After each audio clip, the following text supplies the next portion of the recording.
안녕하세요. 법원직국어 박재현입니다. 이번 영상은 10월 29일에 치러진 N년차 실력 모의고사의 해설 영상입니다. 여러분들이 대부분 해설지를 가지고 계실 거기 때문에 이 영상에서는 법원직 시험의 문제 유형 그리고 답을 찾는 근거 정도만 설명을 드리는 간단 해설을 시작하겠습니다. 자, 첫 번째 본문은 비문학 지문으로 문제 유형부터 한번 살펴볼게요. 1번은 윗글의 내용 전개 방식, 즉 설명하고자 하는 내용을 어떤 방식으로 설명하냐라는 표현 방식을 묻는 문제죠. 두 번째는 섬세한 읽기를 하고 있는가 묻는 내용 일치 문제. 그리고 세 번째는 보기 안에 본문과 관련된 예시가 들어가 있는 보기 활용 문제입니다. 그리고 네 번째는 어휘 문제죠. 자, 본문을 간략하게 한번 살펴볼게요. 자, 첫 번째 문단에서는 화제를 꺼내고 있습니다. 화폐란 무엇인가? 자, 화폐라는 핵심어를 가지고 여러분들이 이제 글의 흐름을 찾아야 되는데 여기서는 화폐의 역할과 기능을 통해서 속성을 설명하고자 한다. 그러면 화폐의 역할이나 기능이 뒤에 있는 설명하는 내용이 되겠죠. 자, 그러면서 19세기 후반 경제학자들은 화폐를 교환의 매개로 출현했다라는 이론을 전개했습니다. 그래서 화폐가 교환의 매개다라는 어떤 역할과 기능을 설명하는 내용이 뒤에 나오겠죠. 그래서 그 두 번째 문단으로 넘어간다면은 이 교환의 매개물로서 기능만 한다면은 물리적으로 꼭 존재할 필요가 없다라고 얘기하고 있죠. 그러면서 예를 들어 이 우리가 사이버 거래에서 그 거래되는 화폐는 이 물리적으로 필요하지 않은, 물리적으로 꼭 존재하지 않은 화폐들이다라고 설명을 하고 있습니다. 자, 그럼 2번 문제를 본다면은 2번 문제 2번 선지 한번 볼게요. 온라인상의 상거래는 화폐가 가진 교환의 매개 기능이 약화된 결과이다 라고 했는데 두 번째 문단에서는 화폐가 물리적으로 존재할 필요가 없다. 즉, 화폐가 다른 방식으로도 존재할 수 있다라고 해서 화폐 기능이 어떤 확장된 그런 얘기를 하고 있죠. 그래서 2번 선지가 적절하지 않습니다. 약화된 것이 아니죠. 자, 다음 문단에서는 또 다른 화폐의 기능 또한이라는 내용을 통해서 다른 화폐의 기능을 열거하고 있죠. 자, 그러면 1번 문제 윗글의 내용 방식, 전개 방식으로 적절한 것을 물었을 때 이런 화폐의 역할과 기능을 나열하는 설명 방식이 들어가 있는 4번 선지가 맞다라는 것을 여러분들이 답으로 고르셔야 됩니다. 자, 그래서 뭐 척도로서의 기능을 한다. 그리고 가치는 물건의 가치를 표현하는 척도인데 사용 가치와 교환 가치가 있다. 그래서 화폐는 교환의 매개로서만 봤을 때는 사용 가치는 없는 존재다. 즉 화폐가 교환의 매개로만 본다면은 화폐 자체의 가치는 없다라는 거겠죠. 그냥 교환의 수단이다라는 거겠죠. 자, 그 다음 문단에서는 한편 화폐는 가치를 저장하는 수단이기도 하다라고 이야기를 하고 있습니다. 이것은 이제 교환의 매개가 된다면은 이것은 가치를 저장하는 수단이 되기도 한다라는 내용이 이어지고 있죠. 그래서 이 가치를 저장하는 수단은 무슨 역할을 한다? 간접 교환이 시간과 공간 차원이 보다 넓어진 것이다 라고 해서 이 우리가 미래를 위해서 투자를 하는 것은 시간 차원으로 가치를 저장하는 것이 넓어진 것이고 그 다음에 해외에 있는 자본과 교환을 해서 해외에 있는 투자를 하게 된다 이런 것들은 공간이 확장된 것을 예시로 설명해 주고 있죠. 자, 마지막 문단에서는 앞에 있는 내용을 요약하는 문장으로 시작을 합니다. 이렇게 이처럼 화폐는 상품을 교환할 때 쓰이는 수단인 동시에 가치의 척도, 가치 저장 도구의 역할을 한다. 그리고 이런 역할을 제대로 수행하려면 여러 명의 의견이 합의가 되어야 된다라는 당부의 말로 글을 마무리하고 있습니다. 자, 그래서 1번, 2번이 문제를 푸는 도중에 그 답이 나왔고요. 그 다음에 3번 문제는 보기를 먼저 봐야겠죠.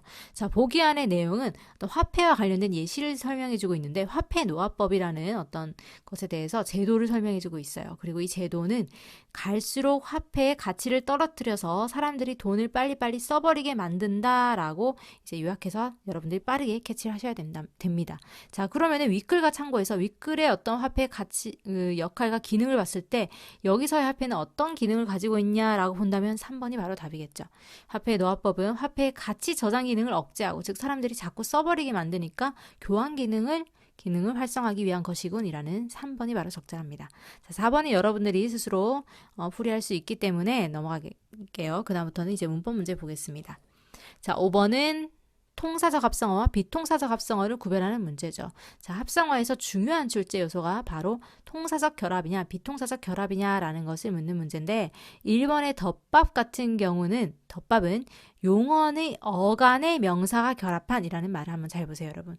어간 뒤에 바로 명사가 결합했다. 즉 제가 어간은 꼭 어미가 있어야 된다라고 말씀을 드렸죠. 그러니까 이것은 어간의 명사와 바로 결합했으니까 비통사적 합성어로 봐야 됩니다. 자, 두 번째, 산들바람은 산들이라는 부사가 명사랑 결합했어요. 자, 비통사적 합성어의 또 다른 예시는 어떤 게 있었죠, 여러분? 어떤 품사의 수식의 결합이 자연스러운지를 봐야 되죠. 부사는 원래 명사를 꾸미는 기능을 가지는 게 아니에요. 그런데 명사를 꾸미고 있으니까 이것 또한 비통사적 합성어가 되겠죠. 자, 3번의 큰 집은 용언의 관형사형입니다. 자, 1번 선지는 용언의 어간 뒤에 뭔가 바로 결합을 했다면은 이번에는 관형사형으로 바뀐 다음에는 자, 우리 관형사는 명사를 수식할 수 있죠. 그래서 크집이라고 하면은 우리 비통사적 합성어가 됐겠지만 큰 집, 즉 크다의 니은이라는 관형사형 어미를 결합해서 관형사형으로 용언을 만든 거예요. 그러면 뒤에 있는 집을 수식할 수가 있습니다. 그래서 이것은 통사적 합성어다라고 봐야겠죠. 나머지 4번에 알아듣다는 용언의 어간과 용언 사이에 연결 어미가 결합한 자, 이건 선지의 내용만 봤을 때 적절한 선지죠. 어간 뒤에 어미가 결합해야지만 우리가 자연스러운 합성 방식이다라고 얘기를 했죠. 그래서 알다 듣다 사이에 알아, 그래서 아라는 것은 연결 어미입니다. 이런 어미가 결합했기 때문에 적절한 선지가 되겠죠. 그래서 통사적 합성어 맞습니다. 자, 다음 6번 문제 넘어갈게요. 6번은 보기는 동음이의 관계에 있는 용언들은 하나가 규칙이고 하나가 불규칙함으로써 형태가 달라지는 경우가 있다. 자, 동음이의 관계는 뭘까요, 여러분?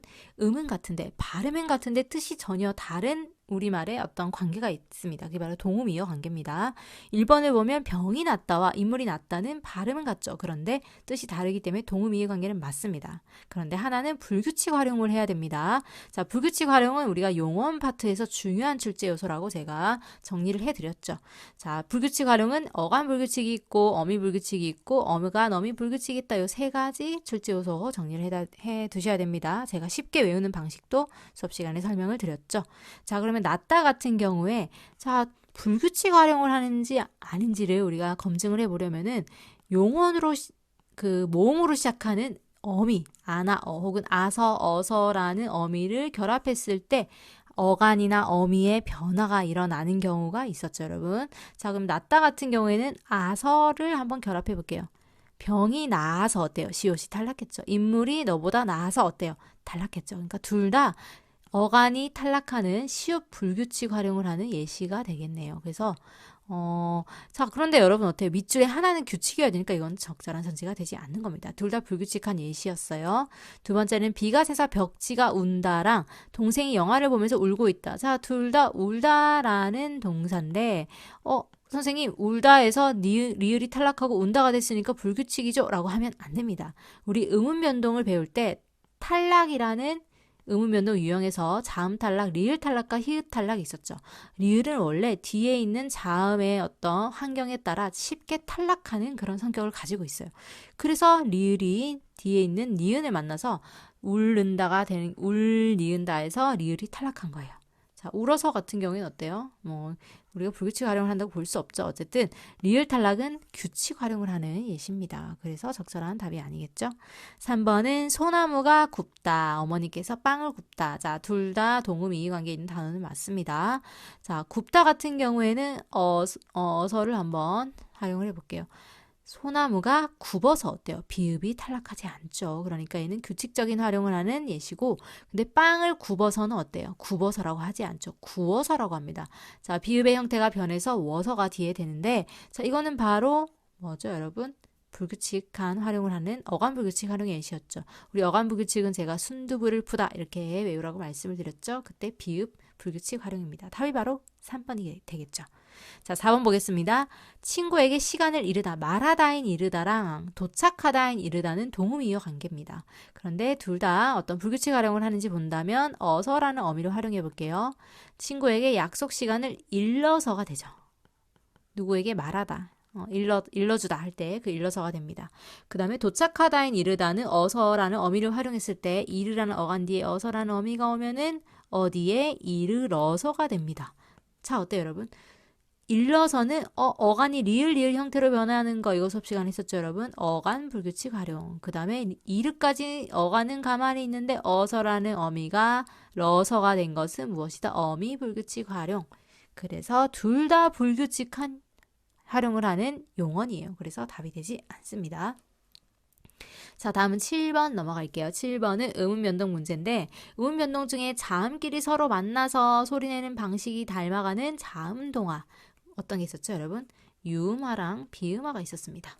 자, 그러면 그 동화가 되는 그 방향에 따라 순행동화와 역행동화가 있다라고 설명을 드렸는데 여기서는 그런 순행동화와 역행동화의 용어를 풀어서 여러분들이 예시를 찾아보게끔 하는 거죠.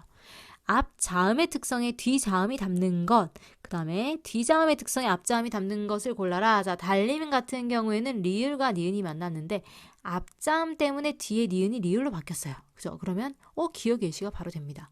작년 같은 경우에 어때요, 여러분? 작의 기역과 받침 기역과 뒷말의 첫소리 니은이 만났을 때 앞말의 첫소리가 뒤에 있는 비음을 닮아서 나도 비음으로 발음할래. 작년 이렇게 비음화가 일어났죠. 자, 이건 어때요? 뒤에 있는 자음의 특성이 앞의 자음이 닮았죠. 즉 역행동화가 일어났죠. 답이 바로 1번이 되겠네요. 나머지는 해설지를 한번 참고해서 여러분들이 맞는지 한번 점검을 해보세요.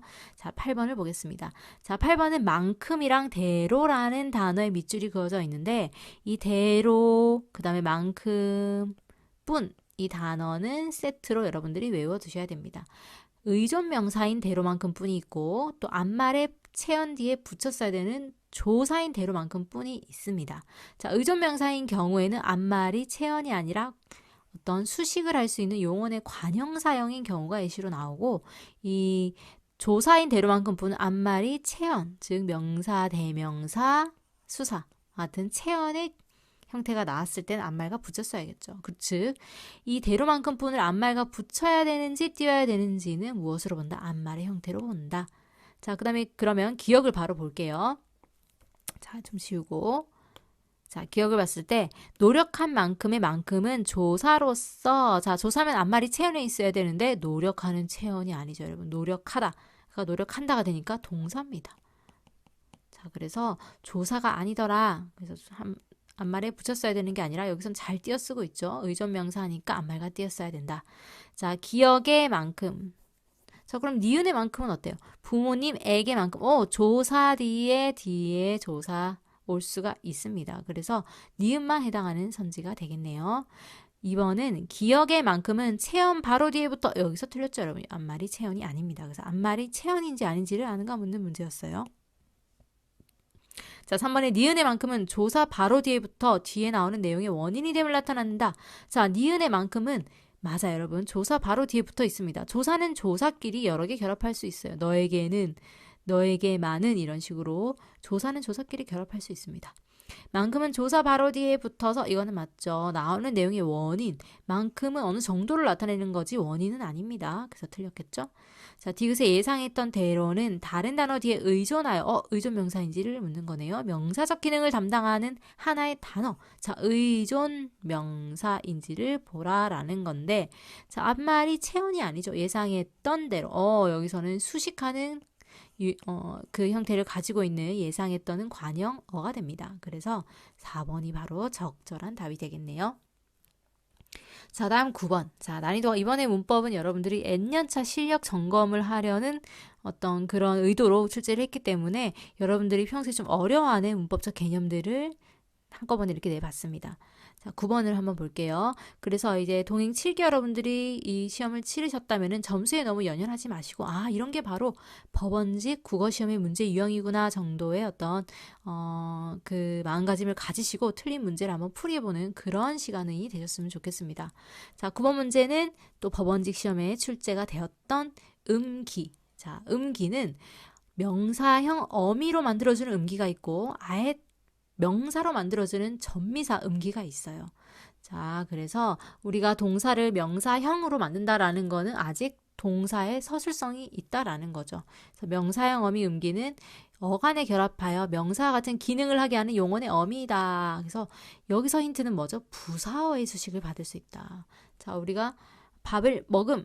밥을 열심히 먹음, 밥을 다 먹음이라고 말을 끝냈어요. 이거는 밥을 다 먹다라는 동사의 서술성을 아직도 가지고 있습니다. 그래서 밥을 열심히 먹음 이런 식으로 앞말에 동사를 수식하는 부사어의 수식을 받을 수 있습니다.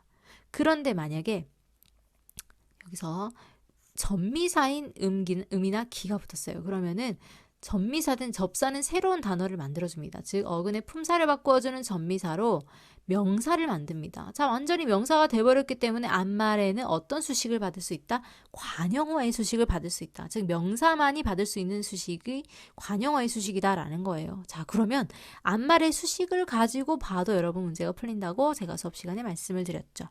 자, 기억에 달리기.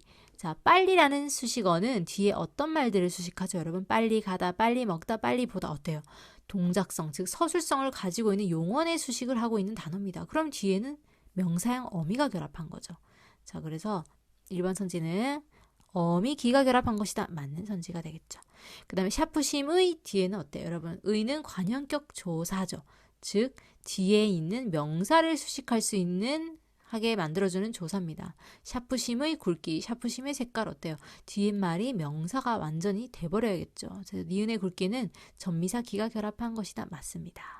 평소 많이 걸음으로써, 자, 많이는 어때요? 많이는 아까 빨리처럼 많이 먹다, 많이 가다, 많이 걷다.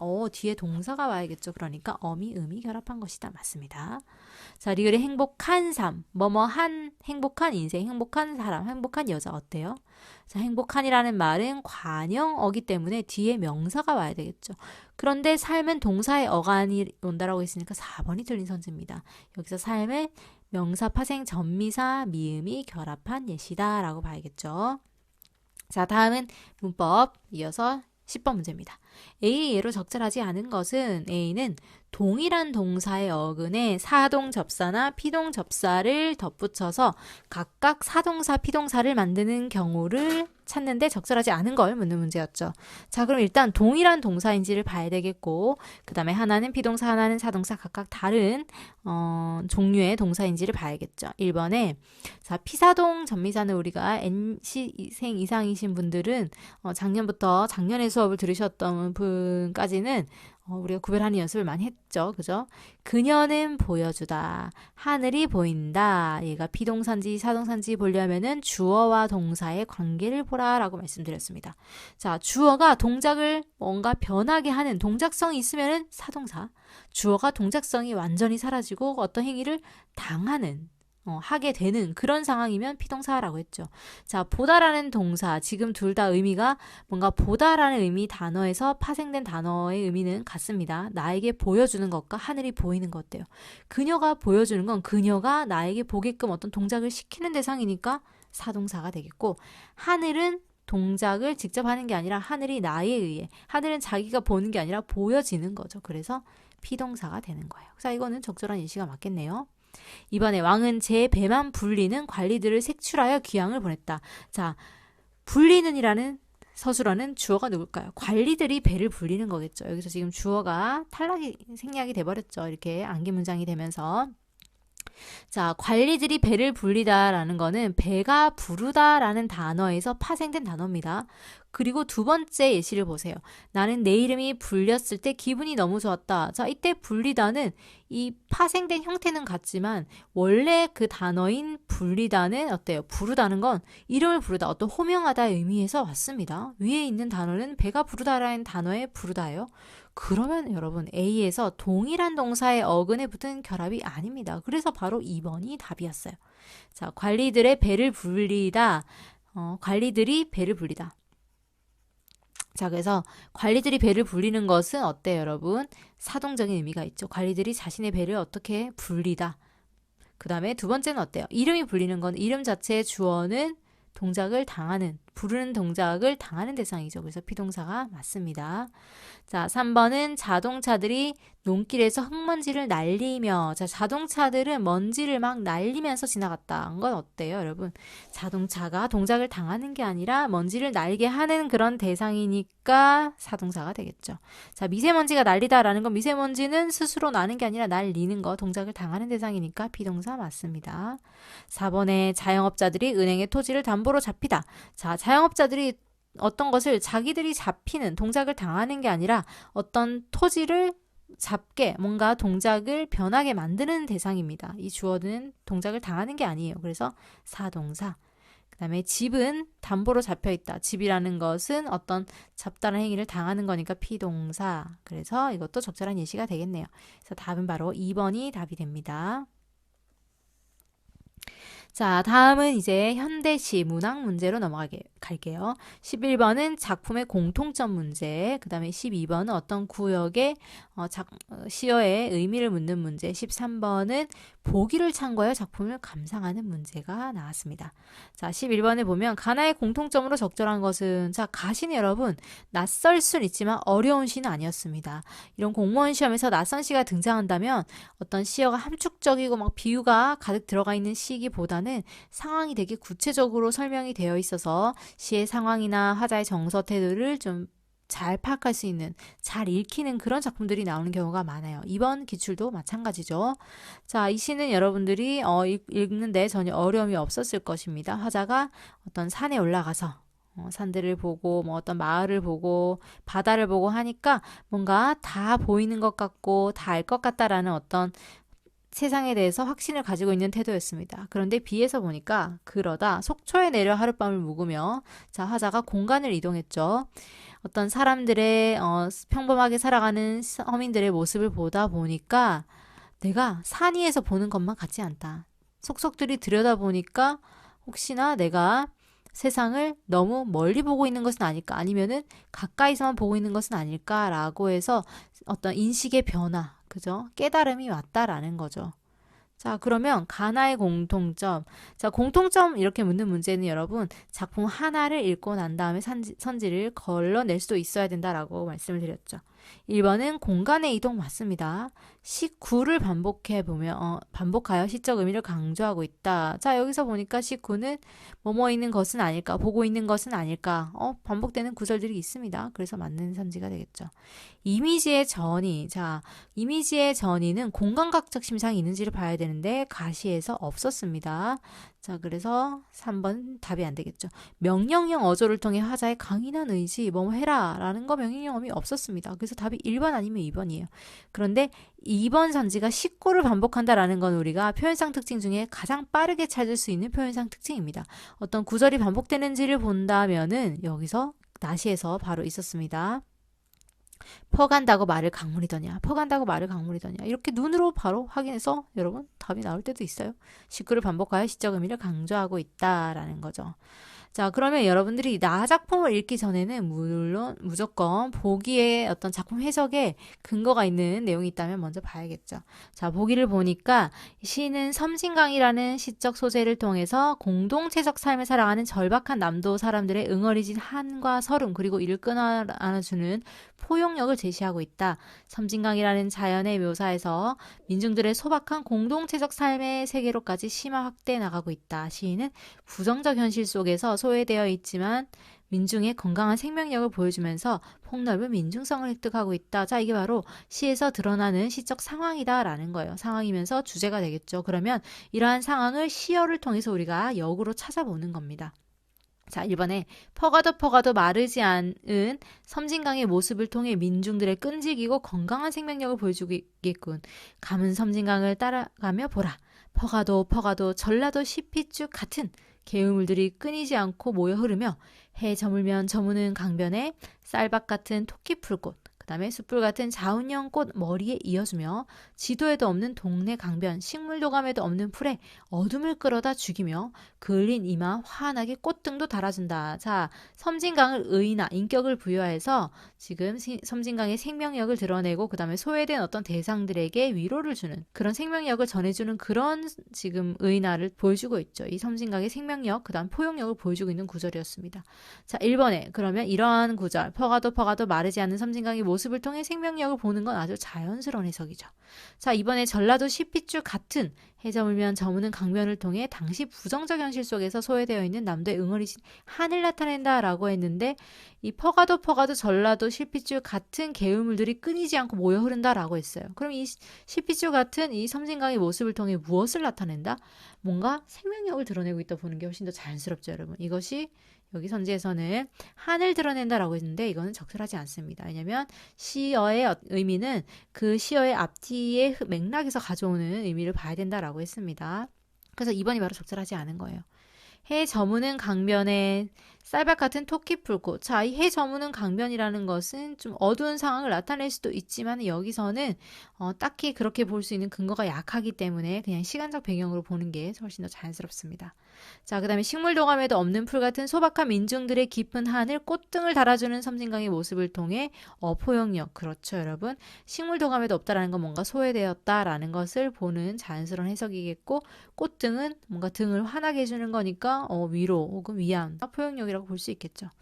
4번의 섬진강은 영산강, 지리산, 무등산과의 만남을 통해 어떤 산과의 만남을 통해 뼈 으스러지게 얼싸는 민중들의 공동체적 연대의식을 심화하게 나가고 있겠군. 자, 여기서 목매이면 영산강으로 끌어안고 지리산의 얼굴을 씻고 무등산을 보면서 자, 이런 것들은 다른 산과의 포용력을 보여주는 게 바로 섬진강의 모습이다.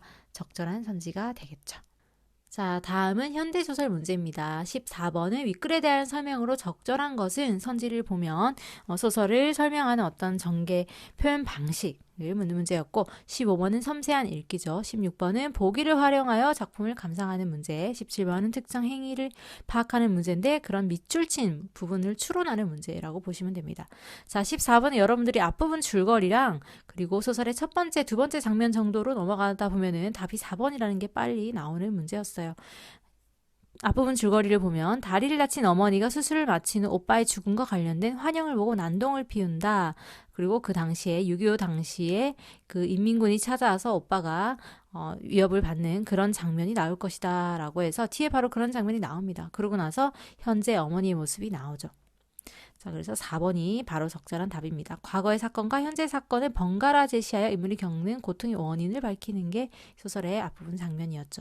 자, 15번은 섬세한 읽기를 하는가 묻는 문제인데 이 부분은 오빠는, 보위 군가는, 올케는, 어머니는 이런 식으로 인물의 행동을 섬세하게 파악하는가 라는 문제예요. 이런 부분은 인물이 행동하는 것의 앞뒤에 어떤 인과관계까지도 잘 파악을 해야 됩니다.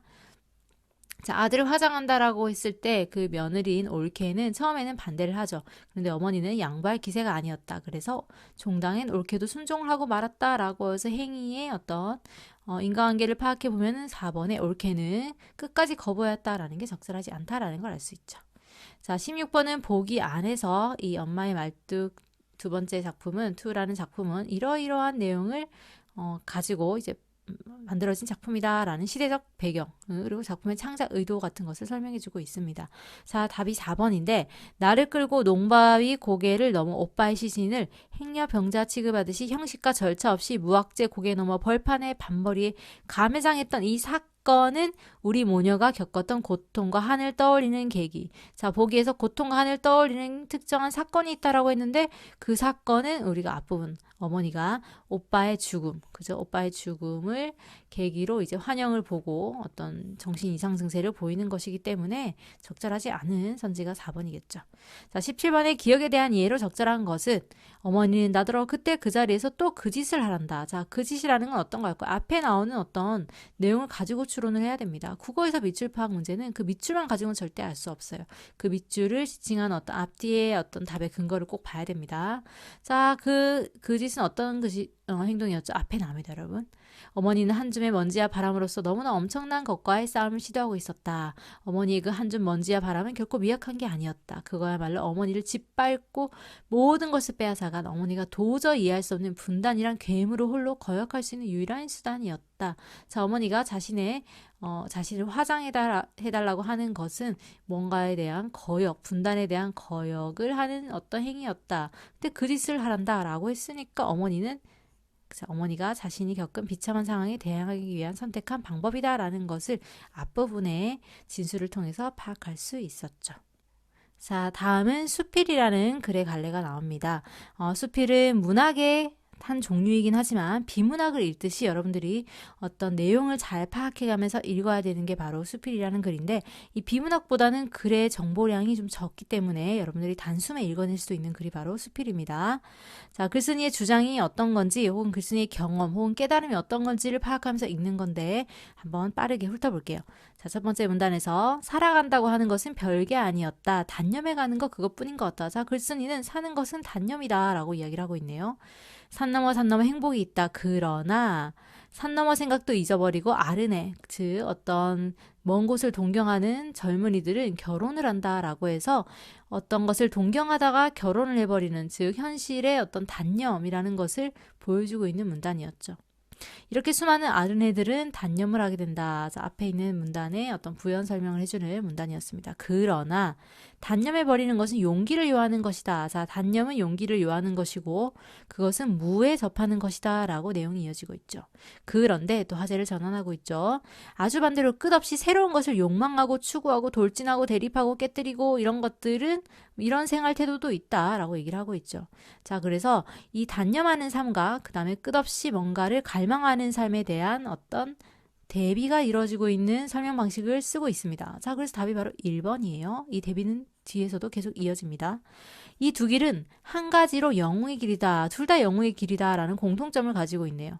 그 하나는 영구한 정멸, 뭔가 없어지는 것으로 가는 거고 하나는 부단한 건설로 간다. 자, 그러면 무가 바로 정멸이겠고 욕망이 바로 건설이겠죠.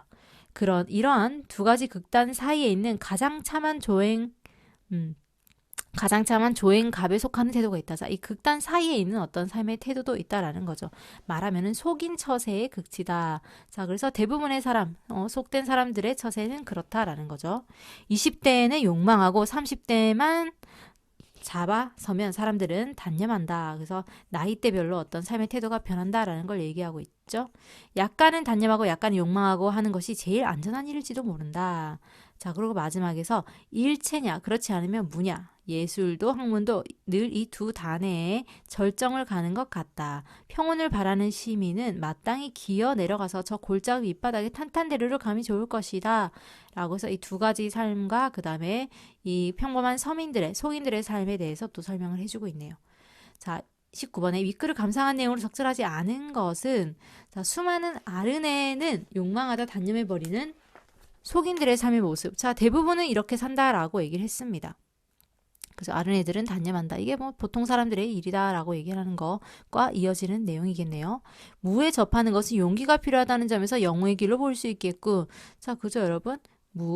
아까 무에 속하는 길은 몇 번째? 두 번째 문단에 있었습니다. 용기를 요하는 것이고, 자, 이것 또한 영웅의 길, 두 길 다 영웅의 길이라고 했습니다. 맞습니다. 부단한 건설은 새로운 것을 욕망하고 추구하는 삶의 과정. 그죠 여러분? 이 두 가지 중에 하나는 부단한 건설. 아까 읽으면서 내용 파악이 됐죠. 자, 다음 4번은 골짜기 밑바닥은 모든 단념과 욕망을 끝내는 도달한 평온한 삶의 단계라고 할 수 있다라고 했는데, 마지막 문단에서 평온을 바라는 시민은 마땅히 기어 내려가서 골짜기 밑바닥에 탄탄대로를 감이 좋을 것이다. 자, 평범한 서민들의 삶은 아까 어떤 거였죠 여러분? 속인들의 삶을 가지고 얘기하면 됩니다. 속인들은 이 두 극단 사이에 있는 행동을 하는 사람들이 서민들의 삶이었죠. 그래서 어떤 것을 끝낸 후에 도달한 이후의 삶이 아니라 그 사이에 있는 삶이니까 4번이 적절하지 않다라는 걸 알 수 있습니다. 자, 기억니은에 대한 설명으로 가장 적절한 것은 일체냐 아니면 무냐. 무는 아까 첫 번째 나왔던 삶의 모습이고 일체는 그러면 욕망하는 삶이겠죠. 자, 그런데 3번에 기억. 일체는 니은과 달리 부단한 건설을 향하는 삶의 태도다. 잘 맞는 선지입니다. 자, 1번은 그럼 어때요? 기억. 일체의 삶은 보통 사람들이 나이가 들수록 추구하는 삶은 아까 단념하는 삶이니까 오히려 무에 가깝다고 봐야겠죠. 니은. 무는 속인들의 처세와 달리 끝없이 욕망 아니죠. 무는 욕망이랑 반대가 되는 개념이었죠. 4번의 니은은 무는 욕망과 달리 영웅이 되는 길로. 자, 어때요 여러분? 둘 다 영웅의 길로 가는 것이다 라고 나와 있었죠. 그래서 적절하지 않은 선지가 됩니다. 자, 다음은 고전 시가 중에 상춘곡, 그죠? 가사 문학 중에 제가 가장 먼저 수업하는 게 상춘곡이죠.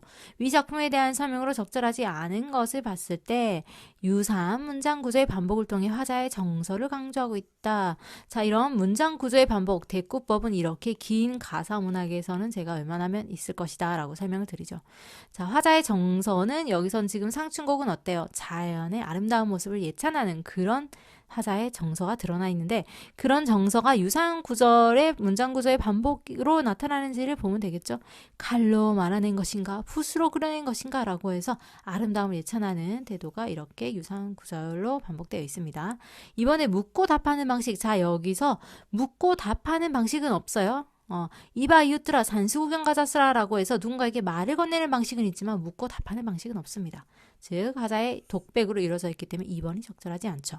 자, 3번은 가사라는 갈래의 형식적 특징을 묻는 문제였는데 3, 4조 그죠? 가사는 사음보의 연속체 즉 시조가 길어진 것이다 라고 보면 된다라고 했는데 3, 4조, 4, 4조는 세 글자, 네 글자 혹은 네 글자, 네 글자 글자 수를 보고 얘기를 하는 거죠. 자, 가사 갈래 특징입니다. 세 글자, 네 글자, 네 글자, 네 글자의 반복이 주로 이루어지는 음수율 맞고요. 사음보의 음보율 시조가 길어진 거니까 4번 맞습니다. 음률가 맞죠. 그리고 상층곡의 특징은 집에 있다가 틀에 나갔다가 산봉으로 이어지는 공간의 이동 맞습니다. 자, 22번은 윗글의 시적 화자의 삶의 태도는 어때요? 자연 속에서 소박하게 즐기는 삶의 태도죠. 자, 봤을 때 4번 선택지 선지 유명한 시조죠. 집방석 내지 마라 낙엽엔들 못 앉으랴 라는 서리법을 통해 어떤 인위적인 삶을 거부하고 자연 속에서 삶을 택하는 소박한 화자의 모습이죠.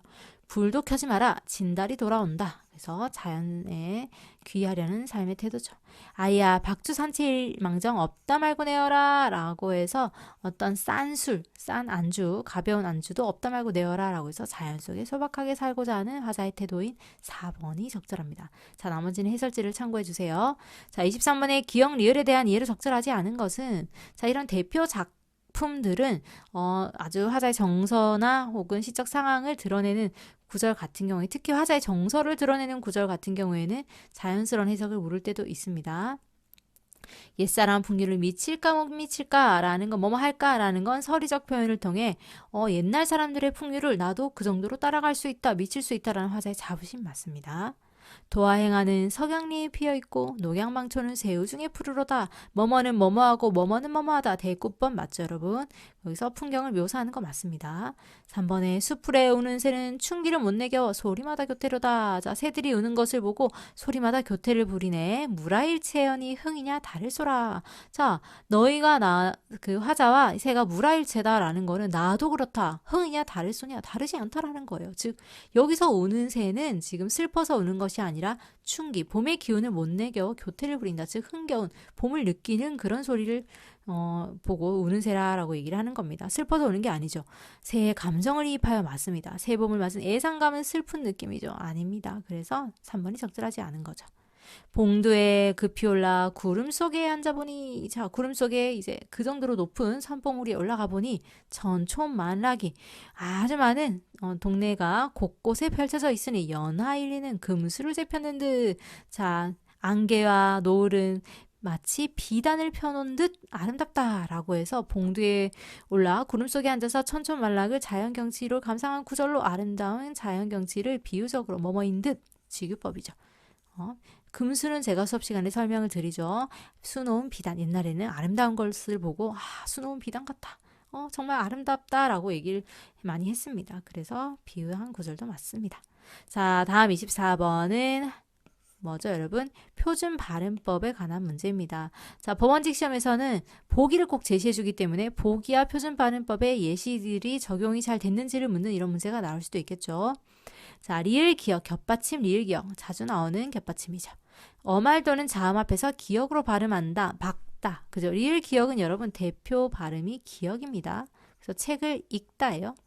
여러분 우리 닭을 먹죠. 이렇게 생각하시면 됩니다. 그래서 박다. 그리고 어말 또는 자음 앞, 다 앞에서 기역으로 발음한다. 예시가 적절하죠. 밖에, 밝게 어떤 게 맞을까요? 용언의 여간 말음 리을 기역은 기역 앞에서 리을로 발음한다. 자, 기역이 대표음이지만 뒤에 같은 기역이 올 때는 리을로 발음한다 라고 말씀을 드렸죠. 그래서 밝게가 맞습니다. 자, 그 다음에 리을 기역이 뒤 음절 첫소리 히읗과 결합하는 경우에는 뒤에 것과 히읗을 합쳐서 키역으로 발음한다. 자, 키역으로 발음한다 볼게요. 밝혔다 맞죠 여러분? 거센 소리 대기가 일어나는 것을 설명하는 예시 맞습니다. 리을 기역이 모음으로 시작되는 조사나 어미, 전미사와 결합하는 경우에는 자, 밝기 어때요? 여러분 모음이 아니죠. 그래서 조건이 틀렸습니다. 뒤에 것만을 뒤음절 첫소리로 옮겨 발음한다. 틀렸죠 여러분? 예를 들면 뭐 밝아 이런 게 되겠죠. 날이 밝아 이렇게 하면 되겠죠. 뒤에 있는 자음이 이렇게 첫소리가 된다. 자, 다음은 마지막 문제 중세국어 특징 묻는 문제입니다. 중세국어 문법은 지금 2년 연속 출제가 되고 있고 올해도 역시 뭐 나온다고 일단 준비를 하고 가야겠죠. 적절하지 않은 것을 묻는 문제였어요. 가에서 이가 아닌 모음으로 끝나는 체언 뒤에 주격조사 이를 결합하였다. 부처이. 자, 우리 지겹도록 가는 예시죠. 여러분, 부처이.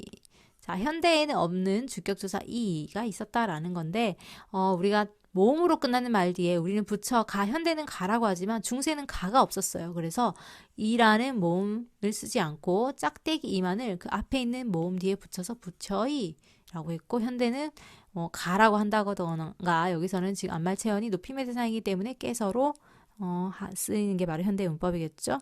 주격조사 이가 결합하였다. 자, 그러면 깨서가 주격조사니까 맞다라고 보시면 이렇게 보셔도 됩니다. 자, 나는 2인칭 의문문에서 어마럼이 니은다가 사용되었다. 자, 이거는 법원직 시험에 최근에 또 출제 요소가 되었던 중요한 의문형 어미, 현대랑 차이점이 되는 것이 바로 출제 포인트가 됩니다. 니 계집 그리 가던다. 자, 잘 모르겠으면 중세는 현대의 불이를 봐도 답이 나올 때가 많다고 말씀드렸죠. 니가 그리워해서 갔던가. 더 니은다가 현대에는 평서문이지만 중세에는 앞말이 2인칭일 때, 주어가 2인칭일 때 니 밥 먹었는다 이렇게 하기도 한다고 제가 수업 시간에 말씀을 드렸죠. 2인칭 의문문에서 니은다가 사용되었구나. 맞습니다. 자, 다는 모음으로 시작하는 어미와 결합할 때 히읗 종성 체언의 히읗이 표기에 반영되었다. 자, 배움이 어때요? 여러분, 이게 배우다가 체언인가요? 자, 보세요. 현대어 풀이를 봤을 때 답이 나오기도 한다. 중세는 오히려 답이 더 빨리 나올 수도 있다.